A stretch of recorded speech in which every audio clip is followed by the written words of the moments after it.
Bismillahirrahmanirrahim. Assalamualaikum warahmatullahi wabarakatuh.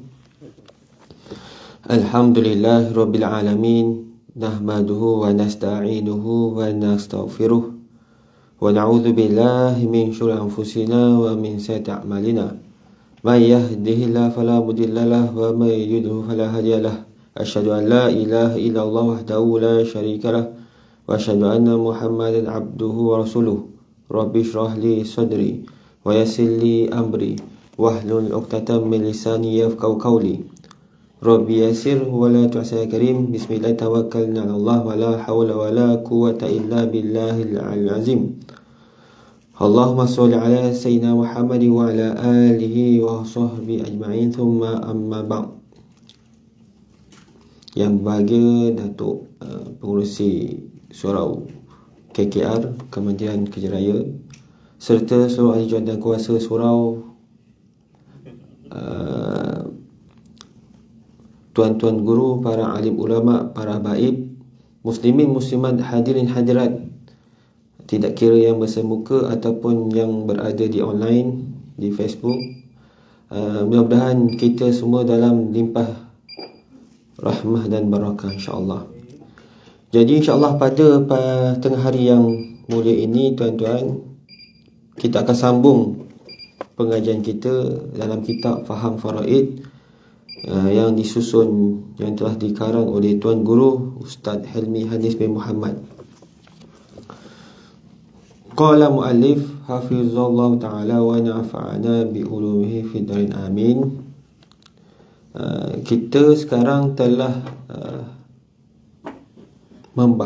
sedang membahaskan di bawah tajuk perkara yang wajib ditunaikan terhadap harta pusaka. Perkara yang wajib ditunaikan terhadap harta pusaka. Nak maklum kepada tuan-tuan bahawa berlakunya kematian seseorang bukan bermaksud selepas mati seseorang harta tersebut terus kepada ahli waris.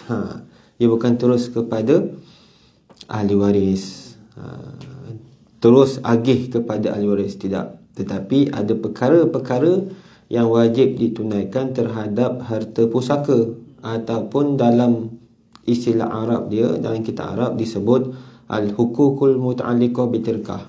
Perkara-perkara yang wajib yang ditunaikan, perkara yang wajib ditunaikan terhadap harta pusaka. Kita sambung pada muka surat 51, iaitu perkara yang ketiga lah, iaitu melangsaikan segala hutang dalam tanggungan si mati. Dua perkara yang lepas telah kita bahaskan, iaitu pertama tuntutan harta pusaka secara langsung, kemudian yang kedua menguruskan jenazah, dan yang ketiga kita sedang bicarakan dalam perihal melangsaikan segala hutang dalam tanggungan si mati. Kita dah sebut pada bulan yang lepas, bila kita menyentuh pasal hutang ini, hutang ada dua. Yang kita makruf, yang kita sedia maklum, yang kita tahu, hutang lah, kita hutang orang, hutang makan, hutang pinjam, kereta, bank dan sebagainya, itu yang kita tahu. Tapi apabila kita soal bicara dalam bab faraid, tuan-tuan, hutang ada dua, iaitu hutang dengan Allah dan hutang dengan manusia. Hutang dengan manusia. Kalau kita lihat dalam kitab sebut, pelunasan ataupun kita langsaikan hutang wajib didahului sebelum melaksanakan wasiat. Wasiat. Sebab lepas kita melangsaikan hutang, ini nombor perkara yang ketiga. Yang keempat nanti kita akan bicara tentang wasiat. Kita sambung pada muka surat 53 dalam kitab Faham Faraid, tuan-tuan. Hutang dengan Allah wajib diselesaikan terlebih dahulu daripada hutang dengan manusia. Hutang dengan Allah adalah seperti, ada beberapa perkara dalam kitab menyebut, iaitu fidyah, yang kedua kafarah puasa, kafarah sumpah, kafarah lain, zakat yang tidak berkaitan langsung dengan harta seperti zakat fitrah, haji, nazar. Ini yang disebut dalam kitab lah. Kita akan lihat satu persatu. Okey, yang pertama itu fidyah. Fidyah ialah memberi makan kepada orang miskin sebanyak 1 cupak beras. 1 cupak yang disebut dalam kitab fiqh lah, 1 cupak. 1 cupak bermaksud dalam bila kita biasanya kita beli, jaranglah kita minta beras 1 cupak tak lah. Sekarang kita main gram, kilogram kan. So bila kita convert, kita pindah alih kepada gram, 675 gram bagi 1 hari puasa yang ditinggalkan. Golongan yang wajib membayar fidyah, ini dalam kitab fiqh, kitab fiqh tentang puasa lah disebut. Cuma apabila kita belajar faraid, bila kita sebut hutang dengan Allah, termasuk juga ada hutang jika si mati itu ada hutang fidyah yang tak terbayar dan sebagainya. Orang yang tidak mengqadhakan puasa sehingga datang bulan Ramadan berikutnya, itu yang pertama. Sebab apa golongan yang wajib membayar fidyah? Itu yang pertama. Yang kedua, perempuan yang hamil atau yang menyusukan anak, dia takut berlaku mudarat kepada kandungan atau anak tersebut. Takut kepada anak mudarat. So dia tidak puasa lah sebab takut mudarat kepada kandungan atau anak tersebut. Okey. Yang ketiga, perkara yang ketiga, orang yang sangat tua dan tidak larat berpuasa. Dah memang tua uzur puasa, lepas tu dapat pula nasihat doktor, tak boleh puasa lah. Memang tak larat puasa lah. Orang yang tua sangat, dia mesti dapat confirmation lah daripada doktor, bukan dia rasanya tak larat, tak boleh. Ini orang yang mengetahui lah keadaan kita. Doktor lah, doktor kena tanya. Memang dinasihatkan tidak dibenarkan suggestion tidak boleh berpuasa, maka perlu qadha. Perlu fidyah, maaf. Orang sakit yang tiada harapan untuk sembuh, sama. Memang contoh sakit perut, tak boleh tahan lapar dan dahaga, memang tak boleh sembuh sakit dan sebagainya. Tidak harapan untuk sembuh, tuan-tuan, dia akan fidyah, membayar fidyah. Jika mereka mati sebelum sempat membayar fidyah, maka ahli waris wajib membayar dengan harta pusaka mereka. Perlu wajib keluarkan daripada harta sebelum diagihkan.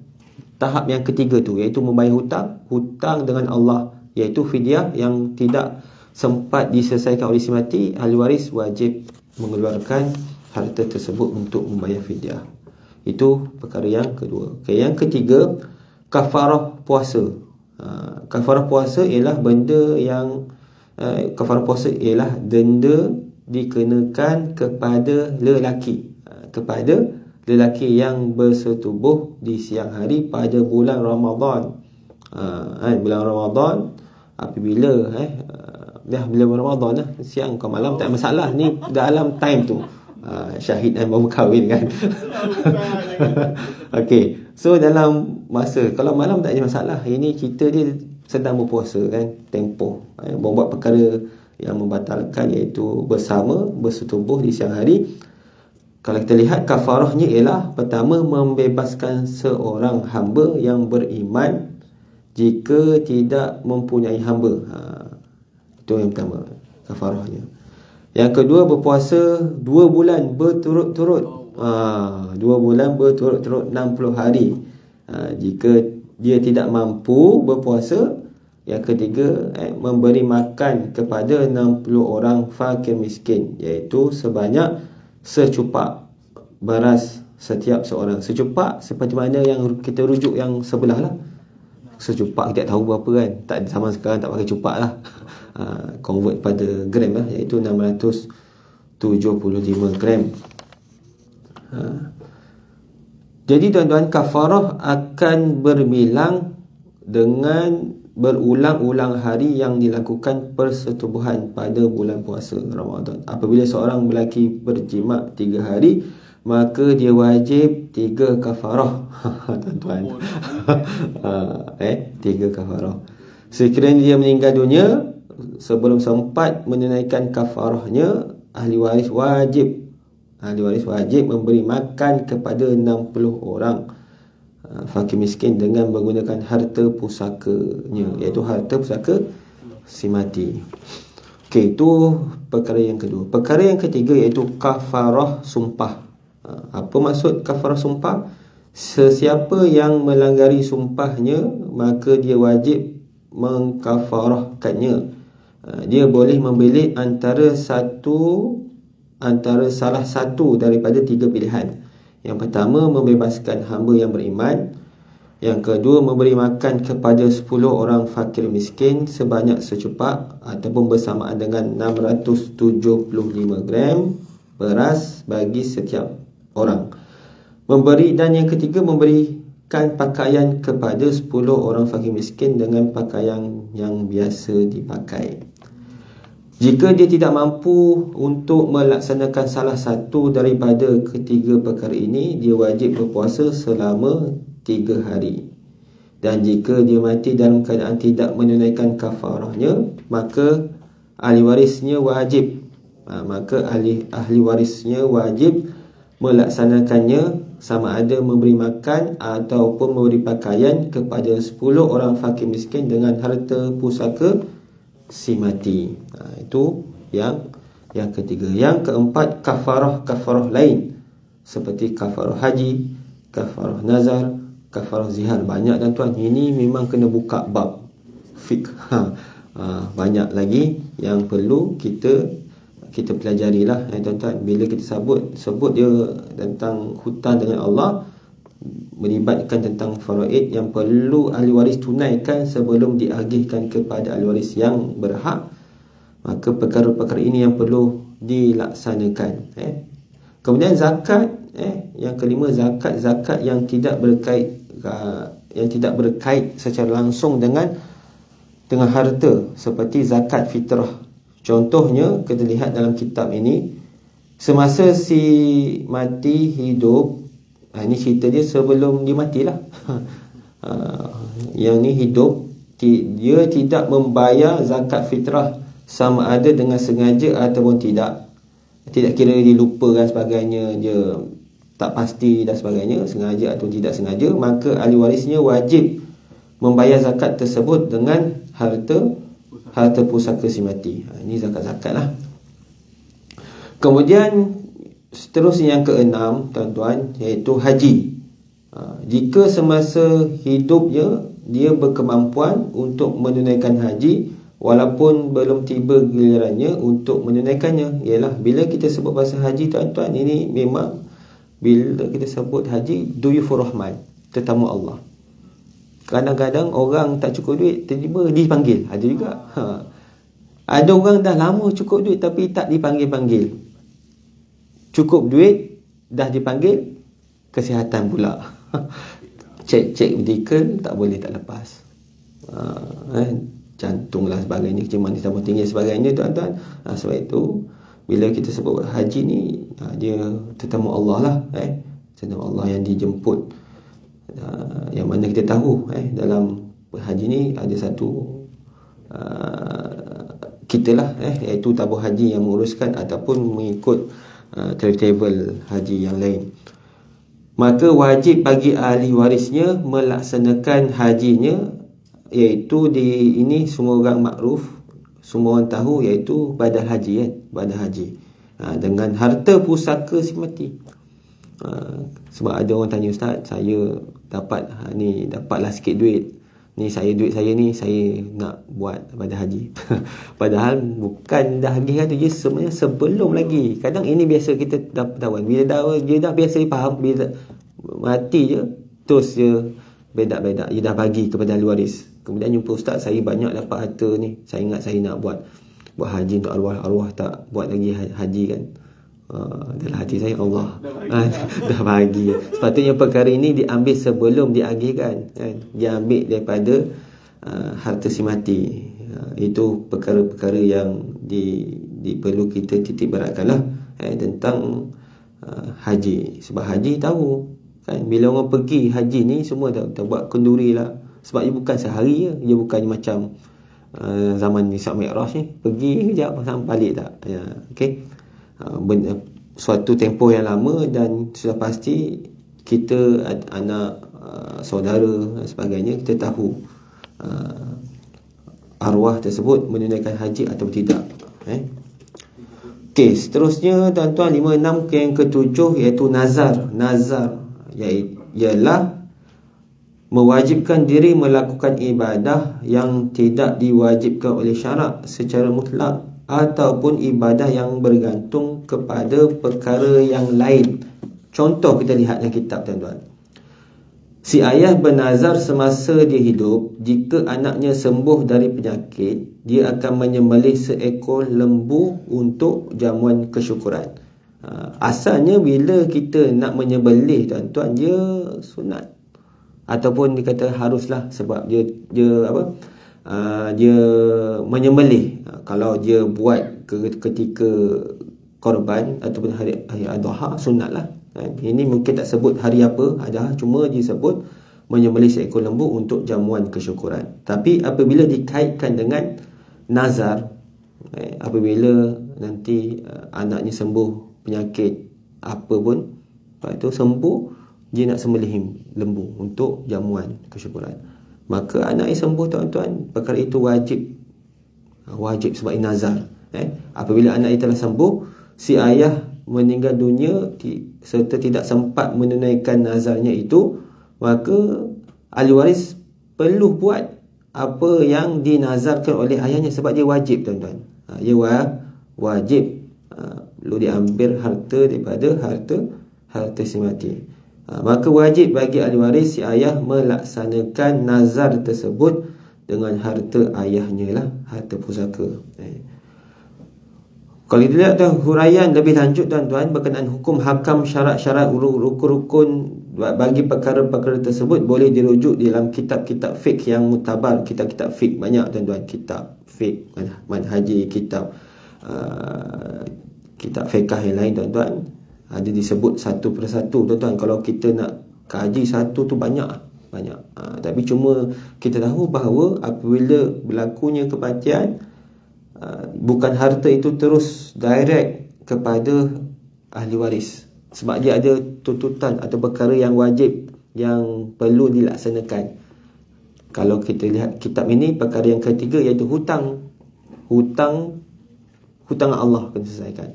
Kemudian baru kita lihat hutang dengan manusia.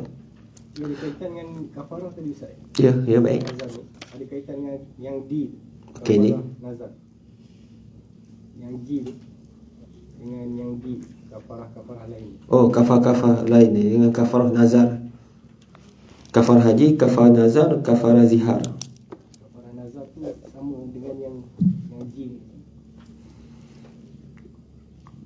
Kafarah nazar ini mungkin satu bab yang lain. Saya tak pasti, tapi ia bab yang lain lah. Nanti saya akan semak, nanti saya akan lihat, saya tak berapa pasti. Tapi kalau nazar yang buat ini, yang ni ialah perkara yang ibadah tu tidak wajib diwajibkan oleh syarak, tetapi bila nazar, contoh dia nak menyembelih yang jamuan seperti mana kitab lah. Cuma dalam kafarah nazar ni satu bab yang lain. Nanti saya lihat dia ada satu bab kafarah lain ni, kafarah haji, kafarah nazar, kafarah zihar. Cuma pengarang kitab dia tak detailkan satu-satu tu. Sebenarnya ada. Nanti insyaAllah saya akan tengok Datuk dalam bab kafarah nazar ni apa perbezaan dengan kafarah nazar tersebut. Saya tak pastilah dalam bab ni. Ya Ustaz, dalam bab kafarah nanti saya lihat. Zihar ni tahu kan? Zihar ni menyamakan lah. Ia bab lain ni, iaitu isi dengan kepada contoh ibu kan. Dalam bab yang lain. Sebab kalau kita lihat satu persatu memang panjang lah. Panjang. Tapi nanti saya akan olah kepada tajuk yang di tu, yang keempat, kafarah yang lain. Sebab dalam pengarang kitab ni dia tak hurai secara detail. Nanti insya-Allah saya akan ambil satu rujukan yang menerangkan tentang kafarah lain, iaitu kafarah haji, kafarah nazar dan juga kafarah zihar. Jadi manakala hutang dengan manusia seumpama pinjaman daripada kawan, pembiayaan bank dan juga sebagainya. Ini biasalah yang kita tahu. Kalau hutang dengan manusia, yang kita nak titik beratkan ialah hutang dengan Allah tu. yang kita sebutkan sebentar tadi. Hutang, ada hutang dengan hutang fidyah, kafarah puasa, kafarah sumpah, kafarah lain, kafarah haji, nazar, zihar, zakat, haji dan juga nazar. Maka hutang dengan manusia pun kita perlu bayar, sama ada kawan, bank dan juga sebagainya. Sekiranya pemberi hutang menghalalkan hutang tersebut, maka tidak wajib melunaskannya. Dah bila dah yang memberi hutang tu tak apalah dihalalkan, maka tak perlu, dia tidak ada kewajipan di situ. Kalau dia rasa anak yang ahli waris macam tak boleh ni, dia pun tak apalah, dia pun bayar ataupun dia letak ke mana-mana. Kadang orang lihat banyak 1,000 ni, kemudian dia ambil duit tu, dia pergilah letak kat mana-mana masjid yang kadang dia nak situ, niat untuk sampaikan pahala kepada orang yang menghalalkan pun tak jadi masalah. Tapi nak sebut di situ, maka tidak ada kewajipan untuk melunaskannya sebab yang memberi hutang telah menghalalkan hutang tersebut. Hutang tetap wajib dibayar walaupun ia akan menghabisi harta pusaka si mati. Nampak jelas kat sini, walaupun harta pusaka tak banyak, kita buat pengiraan, tengok ustaz, habis tak? Habis dah bayar hutang saja. Habislah, maka tidak ada yang step yang seterusnya lah, iaitu step untuk wasiat dan juga yang paling penting yang ahli waris mengharapkan, iaitu agihan kepada ahli waris. Biasanya kita skip terus ahli kematian, dah mula buat kira-kira agak-agak berapa bang kita dapat, agak-agak berapa dik, harta ayah berapa sekian-sekian. Tengok bila jumpa ustaz, tanya, ustaz pun jelaskan satu-satu, lalas, dik tak ada apa-apa dik, habis dah bayar hutang. Ya. Hutang ni boleh diagihkan tak? Macam anak-anak tu yang tolong bayar ini, yang tengah hutang si mati. Okey, apabila cantik soalan Datuk tu, ini yang pernah juga ditanya. Okey, bila kita telah habis, ini kes apabila telah habis ngam-ngam, kemungkinan harta banyak, lalu ada hutang. Adakah hutang itu buat pengiraan untuk kita diagihkan kepada ahli waris? Okey, Along kena bayar ni berapa sekian sebagainya. Okey, bila kita sebut tuan-tuan pasal hutang, faraid ni ialah dia baki apabila telah dikira selesai, tuntutan tu, wasiat semua selesai, kemudian ada lagi duit, duit itu dipanggil akan difaraidkan lah. Apabila telah menghabisi, bahkan ada hutang tuan-tuan, dia kiraan tu tidak mengikut faraid, sebab gugur satu rukun faraid ataupun dipanggil al-arkanul irsi, iaitu maurus. Sebab rukun faraid ni ada 3. Pertama, ada si mati, itu memang si mati tu aja. Kalau tak mati tak boleh kita bagi faraid. Yang kedua, ada ahli waris. Yang ketiga, ada harta tuan-tuan. Bila kita sebut tidak ada harta, bahkan ada hutang, maka gugur, tidak berlakunya faraid mengikut kiraan. Okey, kita kira ni sebab almarhum ayahnya ada hutang, kita kena kira faraid sebab nak bagi pengiraan tu bayar ikut faraid. Dia tidak bakal berlakulah. Tapi tuan-tuan, apabila begitu, sekarang hutang ni siapa nak bayar? Hutang siapa nak bayar? Ayah kita ada hutang, mak kita ada hutang tuan-tuan. Kalau kita merujuk kita fiqah, sebenarnya ahli waris tidak wajib untuk kita bayar, sebab yang wajib itu mengambil daripada harta si mati, itu yang wajib. Apabila ayah kita ada hutang, mak kita ada hutang tuan-tuan, satu persoalan, adakah kita sanggup ayah kita, mak kita kan tergantung-gantung, hutang tak selesai, dalam kubur kita tak tahu macam mana dah azab semuanya. Dan itu kita kena buat perkiraan lah. Kalau kita meninggalkan anak soleh, sebab itu tuan-tuan, antara yang Nabi sebut kan, meninggalkan anak soleh bukan sekadar doa, bahkan anak soleh itu juga dia mengambil perihal tentang segalalah. Kalau mak ayah hutang, dia sanggup kumpul, kita kena bayar. Mak tak selesai, dia akan bayar tuan-tuan. Kalau kita meninggalkan anak yang toleh, yang teraka sebagainya, habis tuan-tuan. Memang tak biar lah. Bahkan harta tersebut pun dia skip, tak bayar, dia rakus. Sebab itu tuan-tuan, tidak berlaku faraid di dalam hutang, sebab hutang tidak wajib ahli waris bayar. Yang wajib itu ialah mengambil harta daripada harta si mati lah. Cuma persoalannya, kita sanggup tak? Macam mana kalau kita buat kepada ayah kita tuan-tuan, mungkin tak berlaku, mungkin akan berlaku juga esok kita meninggal, anak kita buat benda macam tu. Hutang rumah tu macam mana lah? Lama pematian apa? Allah yarham kan. Betul. Hutang rumah masih ada balance. Jadi pihak bank nak saman siapa tu? Waris tak boleh. Betul. Sebab itu dia perlu dibincang. Sekarang ni kalau ikutkan sebenarnya, tapi sekarang situasi sekarang ni rasanya perumahan ini mungkin perumahan yang hutang dulu lah. Sekarang ni dah ada takaful kan. Dia dah ada dah. Cuma mungkin ini kalau persoalan tidak ada ambil-ambil yang boleh membayar, dia akan soal dia sekarang ni cerita dia siapa nak bayar kan. Kalau ikutkan dalam rumah tu, kalau dah habis bayar rumah tersebut, dia ada hak faraid. Contoh kalau ada anak lelaki, anak perempuan, dia semua ada hak kat situ. Cuma dia berurusan macam mana, dia nak menjual ke, dia nak tolak ke, itu mengikutlah dengan pihak yang ketiga, bank lah, yang itu berbincang. Bincang macam mana buat pinjaman ke, ataupun rumah itu bayar sebagainya. Itu saya tidak ada pengalaman lagi. Saya uruskan tentang harta tersebut. Cuma yang saya nampak, dia ada pihak ketiga, bank dengan ahli waris. Dan kalau yang pemiutang tak adalah, sebab dah mati.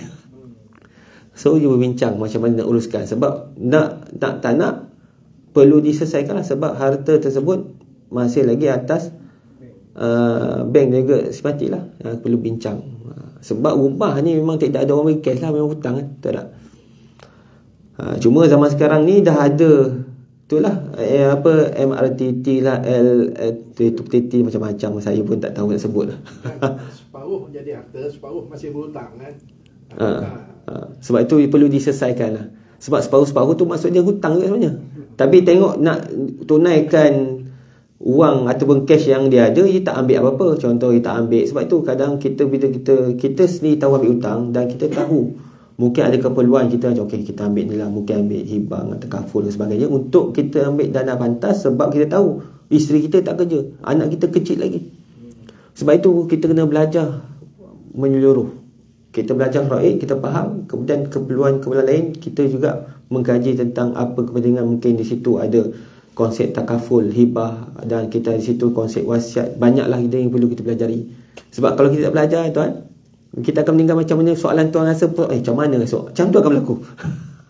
Rumah esok habis ni, isteri tak mampu bayar, anak bapa tu akan menyusahkan lagi, dan isteri kena keluar, bank tak tarik balik. Mungkin akan berlaku kan, bank tak boleh, siapa nak selesaikan, mungkin dia lelong sebagainya.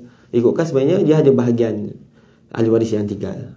Itu perlu kita lihatlah pembincangan macam mana, dan mungkin kita memerlukan seseorang yang untuk menguruskannya. Mungkin di situ perlukan lawyer kan. Sebab dia terbabit tentang undang-undang akta. Bila pinjaman perlu pihak bank. Sebab kita tak tahu dokumen apa yang sediakan. Kita nak tuntut macam mana, yang melon dan sebagainya. Itu perlu orang-orang yang pakar lah dalam bab untuk menguruskan harta pusaka. Sebab kita belajar faraid satu bab untuk kefahaman mengikut syariat. Untuk urus pusaka di Malaysia satu bab lain. Sebab ia tertakluk kepada enactment ataupun akta-akta atau undang-undang yang terlibat di Malaysia kan. Contoh tuan-tuan, kalau ada rumah, ada tanah, kita nak urus kat mana? Adakah kita nak pergi mahkamah syariah je? Ambil sijil, perintah, dah okey dah ada bahagian. Dia tak semudah tu. Perlu ada perintah pembahagian tu. Macam mana dapat perintah bahagian tu? Dia bukannya isi tu dapat perintah, tak. Dia ada satu situasi dipanggil bicara kuasa. Kat mana tu nak mohon? Dekat online. Dia pergi pejabat pusaka, tak jadi. Isi online, MyLine dia isi. MyLine yang terbaru lah, MyLine. Dulu MyETAP, sekarang dah tukar lah MyLine. Sebab sekarang ni Jabatan Ketua Mengarah Tanah dan Galian telah ada pindaan enactment, pindaan akta yang terbaru 2022. Baru lagi 2022. Dulu kita tahu 2 juta tuan. Sekarang dah up dah 5 juta. Dulu kita tahu kalau melibatkan harta tak alih kan, yang melibatkan rumah, geran, tanah kan. Sekarang ni boleh wang tunai pun dah boleh dah. Harta tak alih juga harta alih. Yang penting tak melebihi 5 juta. Ini isu dia dalam bab pengurusan. Itu kita kena tanya ataupun kita kena dapatkan maklumat lah. Sekian. Kalau tuan nak, insyaAllah kita boleh PMTP lah. Kita bincang macam mana.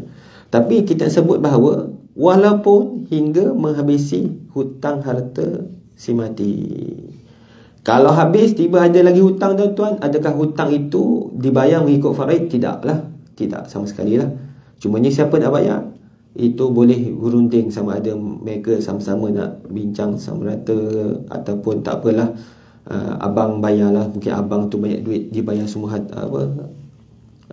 hutang mak, tak jadi masalah. Sebab hutang tetap kita kena bayar, cuma apabila telah dihabisi oleh harta pusaka si mati, maka tidak wajib waris untuk membayarnya lah. Itu untuk kefahaman kepada tuan-tuan. Okey, itu selesai yang ketiga. Yang keempat, tuan-tuan, menunaikan wasiat. Yang keempat, menunaikan wasiat.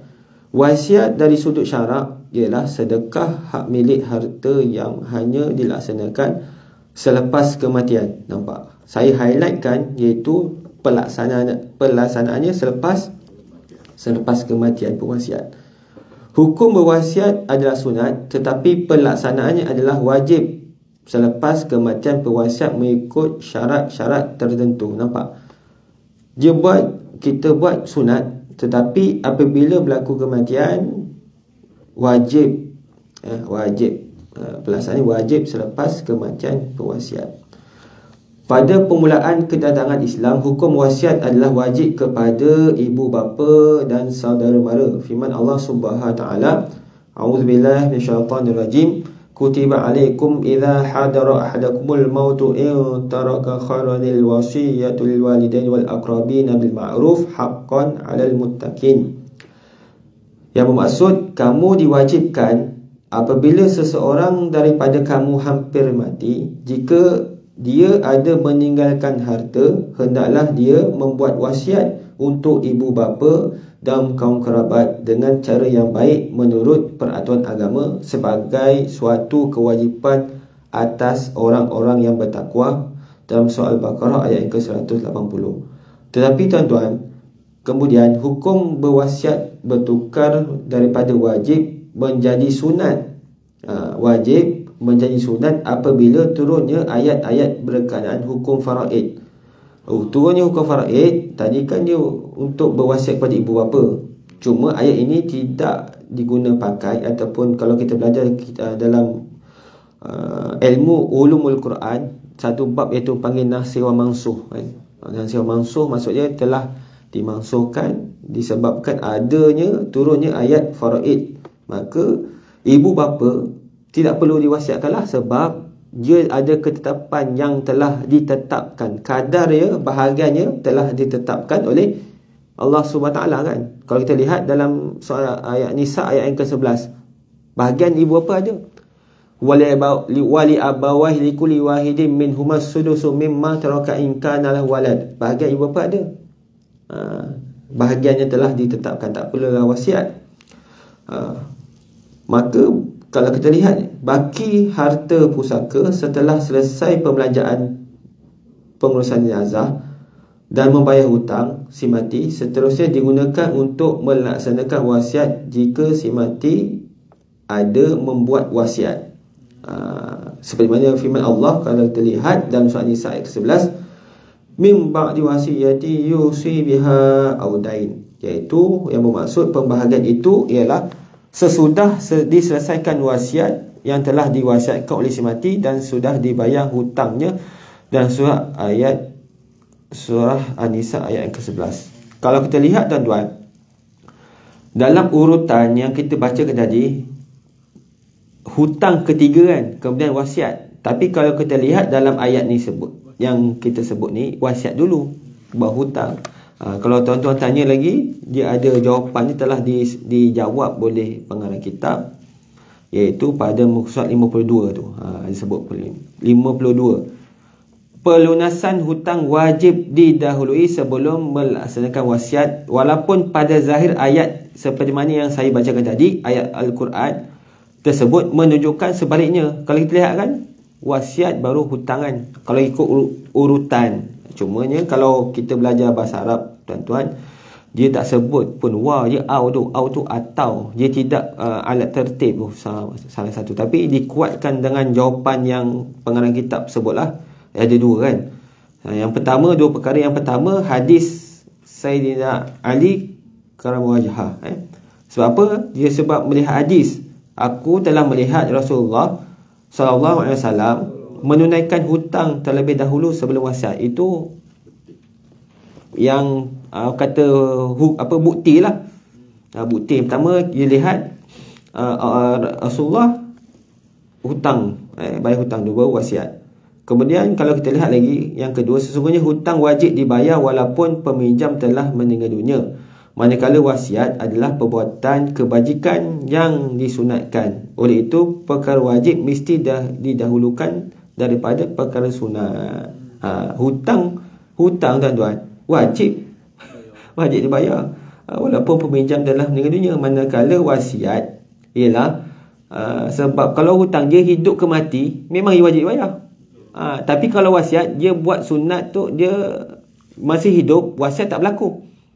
Dia buat wasiat, dia macam buat wasiat, contoh dia wasiat, okey nanti tanah ni nanti saya wasiatkan kepada Masjid Al-Islam Selangor lah, ataupun KL ke, Mawib ke, dia nak wakaf lah. Tapi niat dia wasiat sebab sekiranya dia mati.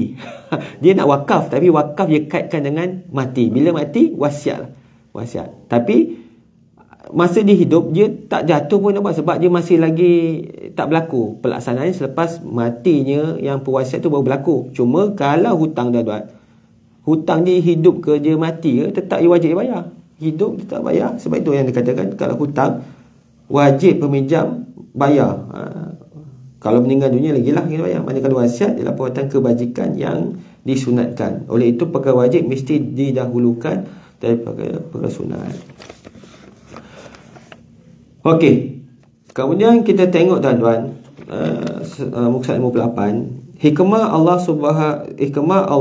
Subhanahu taala mendahului wasiat daripada hutang dalam ayat ini adalah supaya umat Islam memberi perhatian dan menitik berat terhadap hukum wasiat. Ia juga sebagai dorongan kepada ahli waris untuk melaksanakan wasiat tanpa meremehkannya. Ini hikmah lah.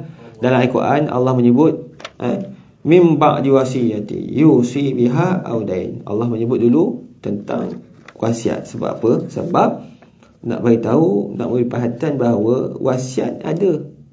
Wasiat. Kita takut kan, takut kita nak guna harta, tapi kita boleh berwasiat. Wasiat ni dengan istilah apabila berlaku kematian dia berwasiat.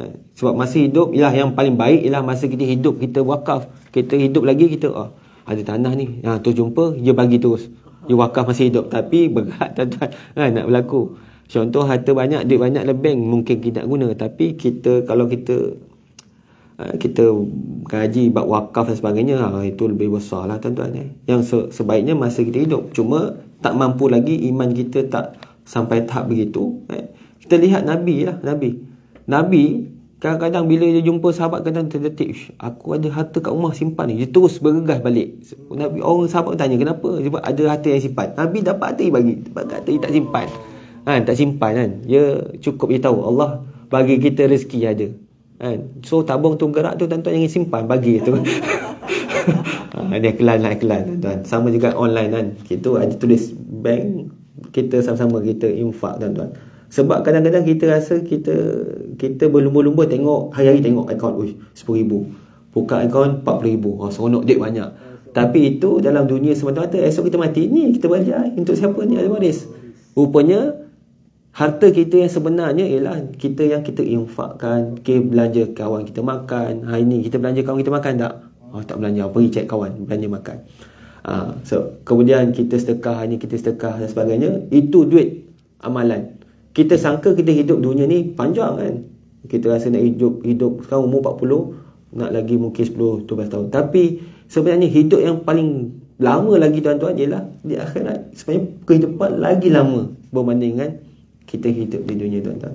Sebab itu tuan-tuan, duit kita ni, kita rasa kita nak buat kebaikan tu tak payah tangguh-tangguh, kita laksanakan. Cuma Allah sebut ada wasiat. Takut kan? Takut. Kita wasiat lah. Berwasiat. Nanti kita wasiat harta kita ada ni, dengan nanti mati esok, saya nak tanah ni kita infak kepada mawib untuk buat apalah. Biasanya kalau kita lafaz yang sebaiknya kita terpulang lah mawib kan. Kalau kita buat masjid payah tuan-tuan. Masjid dah ada, nak masjid juga kan. Kita pulang guna mawid apa nak buat wakaf kan. Kita nak mungkin buat klinik ke, nak mungkin nak buat sekolah ke, mungkin nak buat sekolah dan sebagainya, terpulang kepada Majlis Islam Wilayah Persekutuan tuan-tuan. So pihak yang autoriti lah tuan-tuan. Boleh juga tuan-tuan kalau kita nak wakaf kepada tuan guru. Ada juga kes tuan-tuan yang mana orang kaya nak bagi tanah kepada tuan guru, ada tahfiz.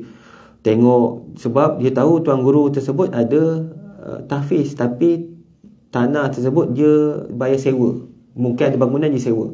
Lepas tu tengok dia pun keluar jumpa tuan guru tu, tak apa tuan guru, saya nak bagi harta pada tuan guru. Okeylah, bagus. Dia nak wakaf, nak buat sebagainya. Kan? Yang memberi wakaf tu hidup lagi lah. Tengok tuan guru tu meninggal.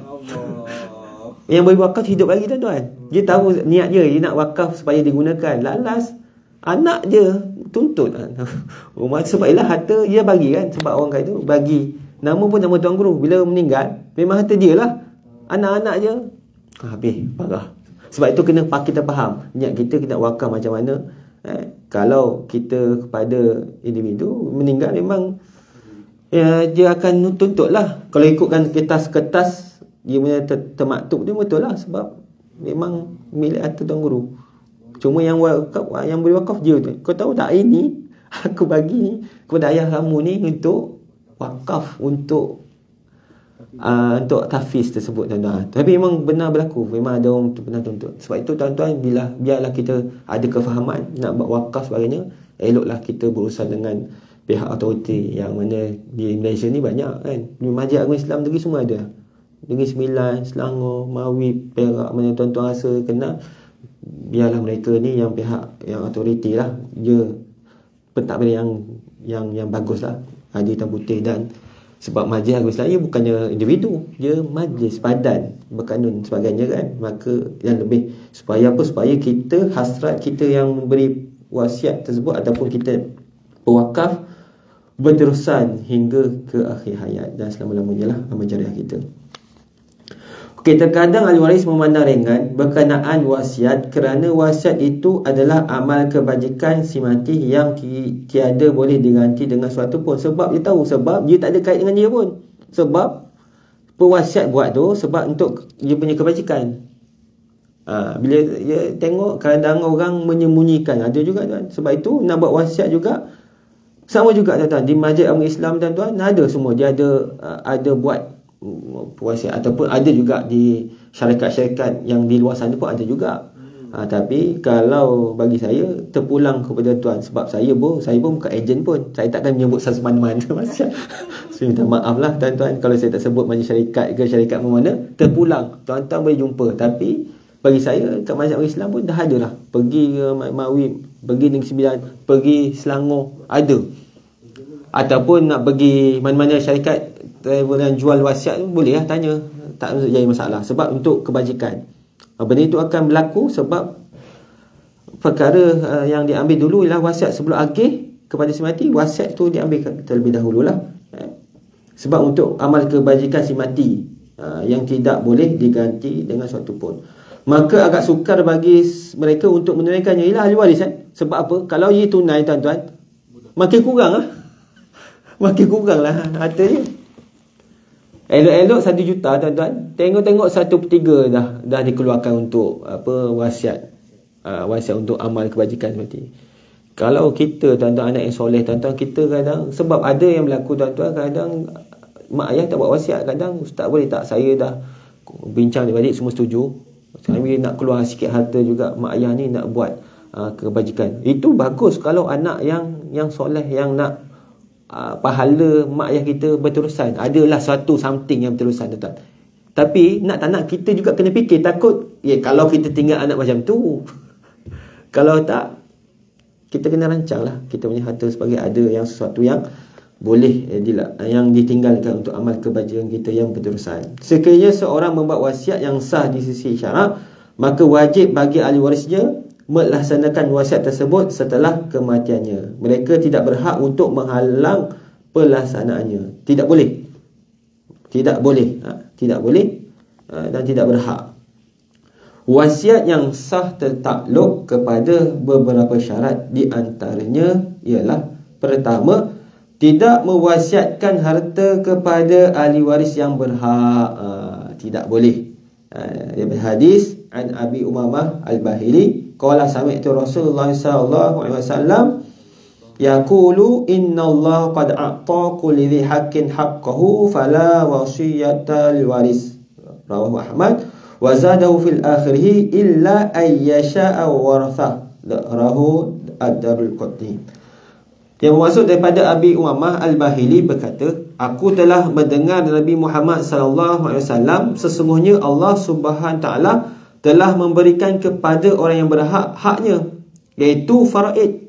Ahli waris telah menerima hak faraid lah, ataupun kadar ataupun pembahagian ataupun ketetapan yang telah ditetapkan kepada setiap ahli waris yang ditinggalkan oleh si mati. Yang berhak haknya lah. Hak-haknya ni maksudnya apa? Ahli waris ada pembahagian kadar yang telah ditetapkan oleh Allah Ta'ala. Ketahuilah tiada wasiat kepada ahli waris, sebab ahli waris telah menerima faraid ataupun kadar yang telah ditetapkan oleh Allah SWT. Dan ditambah pada akhir hadis ini, melainkan apa tuan-tuan? Bahawa diizinkan oleh ahli waris tersebut. Wasiat kepada ahli waris boleh dilaksanakan? Boleh. Cuma tuan-tuan, syaratnya perlu ahli waris bersetuju. Sebab kalau pergi ke mahkamah syariah untuk pengesahan wasiat, tengok wasiat kepada ahli waris ini ikutkan tak boleh.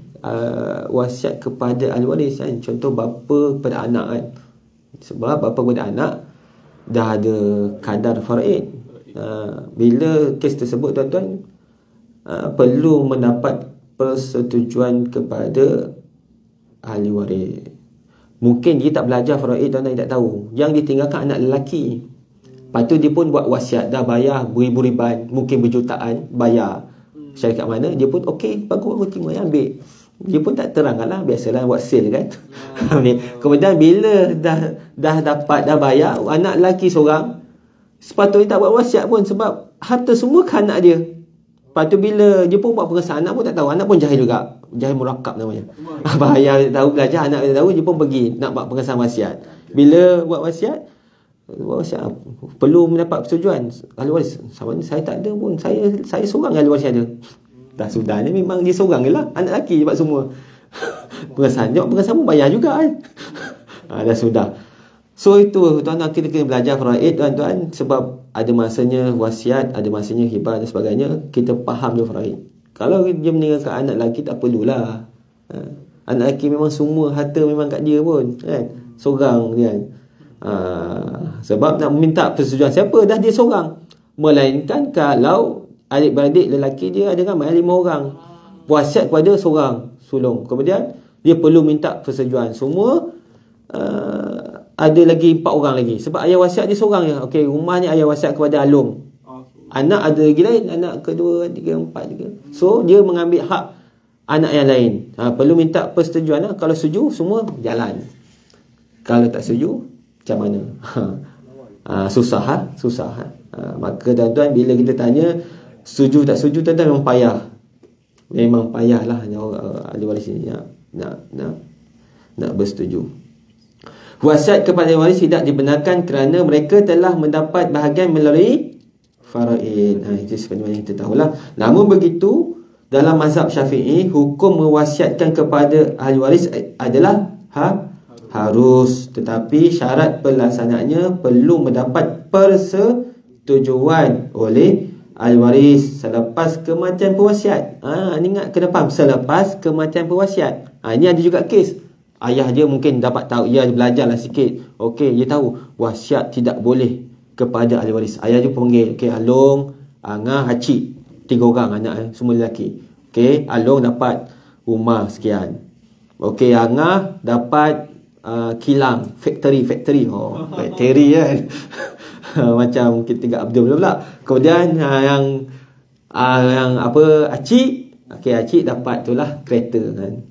Kereta sanggar lama lah.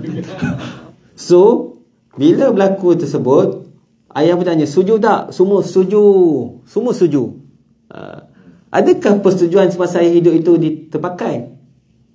Terpakai ke tak? Kalau kita faham, tak terpakai sebab dia punya syarat dia selasannya mesti kematian pewasiat. Syaratnya mesti kematian.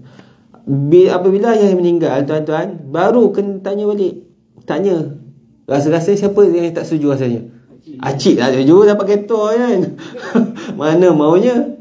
Yang lain semua dapat rumah, mungkin rumah banglo tingkat, seorang dapat factory kan, kilang-kilang, kawan lain macam. Seorang dapat, acik dapat kereta sebab acik tak banyak bantu. Dah sudah kan. Dia tak boleh pilih macam tu kan. Bila tanya, acik tak setuju lah, maka tak berlaku sebab dia ada hak yang lain. Sebab acik ada hak dekat rumah tersebut, abang long. Acik juga ada hak juga atas factory kan. Kemudian hak abang long yang angah tu ada juga hak dekat kereta tu. Pandai tak nak ambil kereta tu kan. Kereta lama kan. Kereta makin lama makin susut nilai. Saya silap kereta kedai tolak pun tak nak dah. Kereta sekarang zaman mungkin 30 kan. Kereta tu semua terbang kan. Tak ada pakai telagah kan. Okay, maka perlu kita lihat mesti mendapat persetujuan ahli waris selepas kita lihat selepas kematian pewasiat. Jika mereka bersetuju dengan wasiat tersebut, maka wasiat tersebut boleh dilaksanakan. Persetujuan, ingat, persetujuan hanya diambil daripada ahli waris berakal, baligh dan boleh menguruskan harta, tuan-tuan. Maka apabila tuan-tuan perkara ini kita lihat, ada juga ahli waris yang mana bawah umur, mungkin budak kecil, tuan-tuan, tak bolehlah minta persetujuannya. Contoh tadi juga kan, acik dapat kereta kan, ayah wasiat. Acik tersebut baru 6 tahun. Contoh 6 tahun. Mana boleh pakai? Tanya dia, setuju tak? Dia pun tak tahu apa pun. 6 tahun kan. Geleng pun tak. Dia pun apa lah abang cakap kan. Dia tak tahu. Maka tak boleh. Maka automatik dia perlu menyimpan ataupun menjaga amanah kepada harta dia. Bahkan kalau dia guna ambil juga, makan haram anak yatim. Anak yatim tuan. Sebab kadang makan yatim, kau orang lain makan yatim. Kadang kita adik-beradik makan harta anak yatim. Adik kita yang masih kecil lagi, tuan. Allahu Akbar. Maka perlu kita tahu jika ada ahli waris yang gila, belum baligh atau tidak pandai menguruskan harta, maka persetujuan mereka tidak dikira walaupun mereka bersetuju. Sebab mereka tak tahu pun apa yang dia setuju tu. Sebab bila belum balik, gila lagi lah. Mereka wajib diberikan hak faraid mereka. Persetujuan ahli waris tidak diperlukan jika dia mendapat bahagian yang lebih banyak melalui wasiat berbanding bahagian faraidnya, seperti anak perempuan. Tuan-tuan, ni panjang tuan-tuan, tapi tak apa, saya berhenti setakat ni tuan-tuan. Kalau saya sambung mungkin sampai pukul 3 tuan-tuan. Susah payah. Saya berhenti, nanti saya ulas. Sebab wasiat ni panjang tuan-tuan. So no, tak apa, kita stop dulu kat di bahagian persetujuan tuan-tuan. InsyaAllah kita akan sambung pada sesi yang akan datang. Saya tangguh pertemuan kita dengan tasbih kifarah dan salawat subhanahu wa bihamdik asyhadu an la ilaha illa anta astaghfiruka wa atubu ilaik.